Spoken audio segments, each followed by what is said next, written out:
Well, let's discuss this further now, and we're joined by Wits University's International Relations Professor, John Stremlau, who talks to us via the virtual platform. Professor, good evening to you. Thank you very much for your time.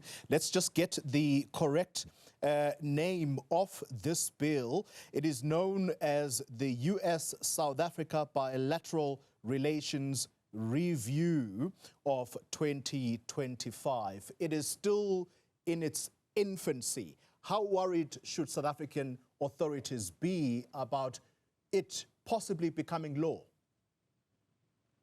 I don't think they should be terribly worried, but I think that they should, and I have the impression that they are working very assiduously to cultivate a number of other friends other than the Trump administration, and they should keep an ear to the ground, but also build civic ties to the very complex American scene.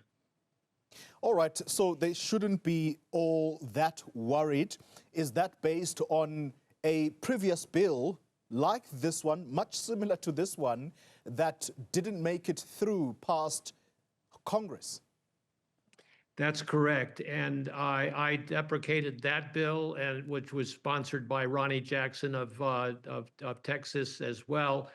And this HR 2633 I have not read yet, and probably won't until it gets debated in the Senate.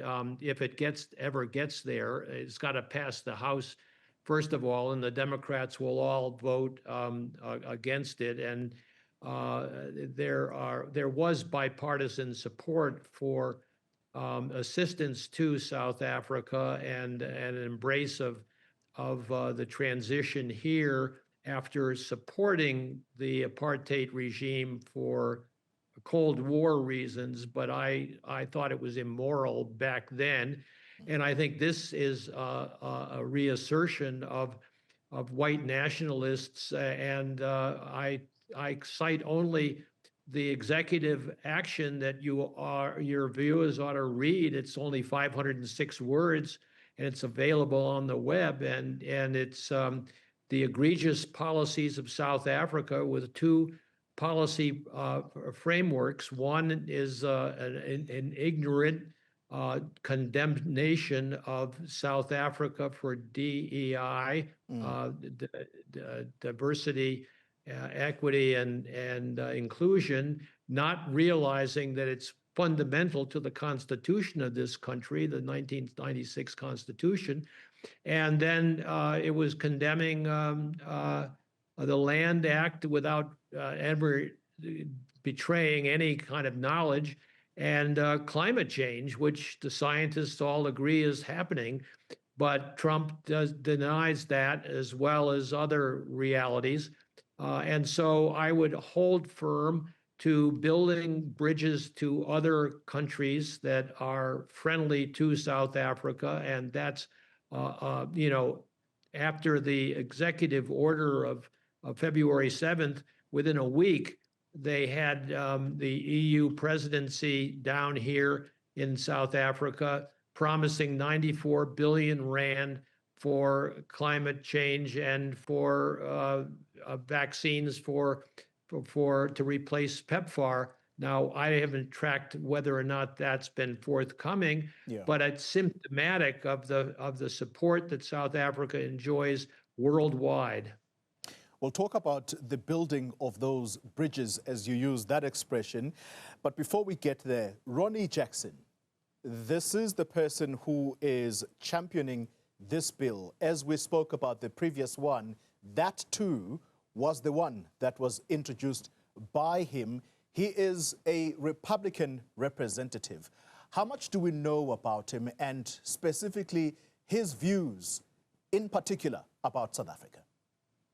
I have to be honest, I don't know Jackson at all, and this bill came up only yesterday and passed the House Foreign Affairs Committee along party lines.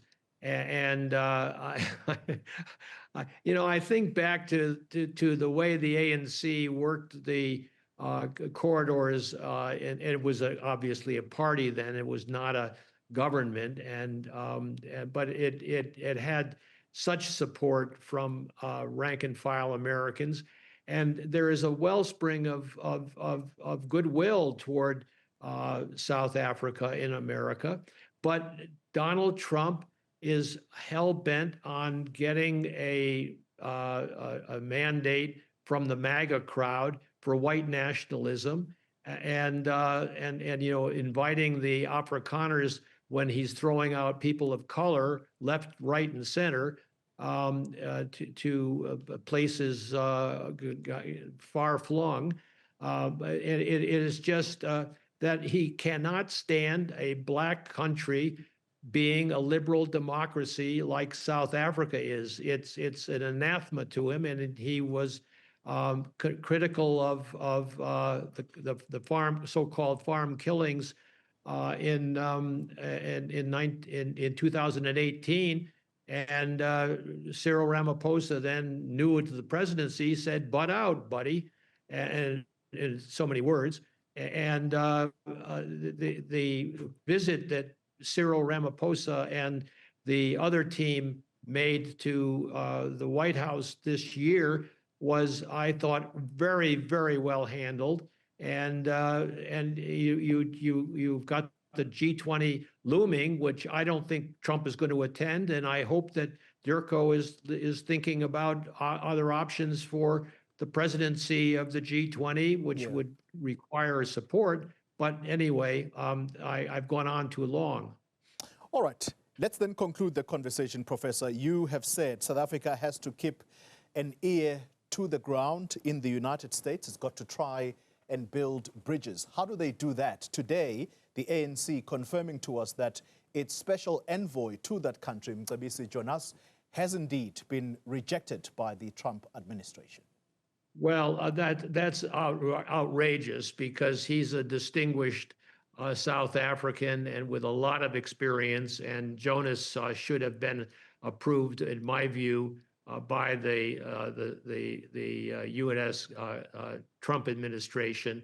And don't forget that Donald Trump is underwater. He's only got 42% of the voters behind him, but he did win in 2024, because I was an observer for the Carter Center in the U.S., and I saw it, and he did win, and that's a disturbing factor. But the U.S. has always been divided between those who want a strong man and those who want values that are enshrined in the South African Constitution.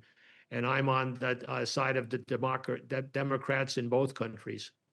Professor John Stremlau, thank you very much for your time and analysis of the situation here. Wits University's International Relations.